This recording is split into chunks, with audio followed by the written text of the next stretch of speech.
গত জুলাই থেকে তাহসান ও রোজার একসঙ্গে থাকছেন না, হাঁটছেন চূড়ান্ত বিচ্ছেদের পথে। শিগগিরই আসছে আনুষ্ঠানিক ঘোষণা। 10 জানুয়ারি বিকেলে তাহসান খানের বরাত দিয়ে এমনই চাঞ্চল্যকর তথ্য জানিয়েছে দেশের একটি গণমাধ্যম।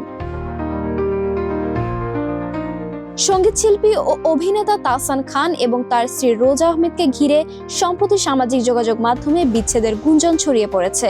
বিভিন্ন পোস্ট ও মন্তব্যে দাবি করা হচ্ছে এই তারকা দম্পতির সম্পর্কে নাকি ভাঙন ধরেছে। ঘনিষ্ঠ বিভিন্ন সূত্র গুজব বললেও এবার তাহসান নিজেই জানালেন এই তথ্যটি সত্য। সম্প্রতি গান ছাড়ার ঘোষণা দেওয়া এই শিল্পী জানান, এখন থেকে বেশ কয়েক মাস ধরে আমরা আর একসঙ্গে থাকছি না। শিগগিরই আমরা আনুষ্ঠানিকভাবে এই বিষয়ে ঘোষণা দেব। গত জুলাইয়ের শেষ ভাগ থেকে তাহসান ও রোজা একসঙ্গে থাকছে না বলে দাবি করেছে গণমাধ্যমটি।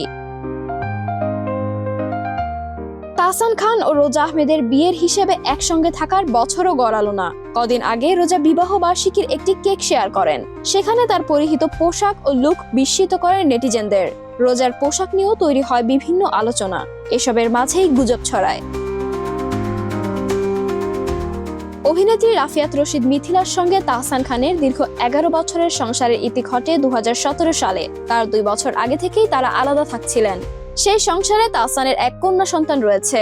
গত বছরের 4 জানুয়ারি মাত্র 4 মাসের পরিচয়ে রোজা আহমেদকে বিয়ে করেন তাহসান খান। রোজা আহমেদ একজন পেশাদার মেকআপ আর্টিস্ট। তিনি 1 দশকেরও বেশি সময় ধরে বাংলাদেশ ও যুক্তরাষ্ট্রে ব্রাইডাল মেকআপ আর্টিস্ট হিসেবে কাজ করছেন এবং নিউ ইয়র্কে তার নিজস্ব একটি মেকআপ প্রতিষ্ঠান রয়েছে।